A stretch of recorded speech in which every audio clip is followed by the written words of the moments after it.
হাসরের ময়দানে 5টি প্রশ্নের জবাব দেওয়ার আগে কাউকে কদম নাড়তে দেয়া হবে না।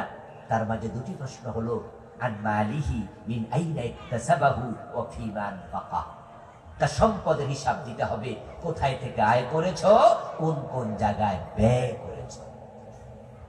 এজন্য অপ্রয়োজনীয় খাতে ব্যয় করবেন না। মুখের সাবধানতা অবলম্বন করুন। মুখ দিয়ে যা বের হয় প্রতিটি শব্দ রেকর্ড করার জন্য কাদের মাঝে রেকর্ডার আছে। মা ইয়ালফিযু মিন কাওলিন ইল্লা লাদাইহি রাকীবুন আতীদ। মানুষের সবচেয়ে বড় দুশমন তার নিজের জিহ্বা। অধিকাংশ মানুষ জাহান্নামে যাবে লজ্জাস্থান এবং জিহ্বার কারণে, অধিকাংশ। রাসূলুল্লাহ বলেছেন। এক ব্যক্তি প্রশ্ন করল, ইয়া রাসূলুল্লাহ ওমান নাজাত, ইয়া রাসূলুল্লাহ নাজাত কিসে দিবে? আমি মুক্তি পেতে চাই জাহান্নাম থেকে, কিভাবে সম্ভব? ফাআখাযা বিলিসানিহি ফাকালা হাযা।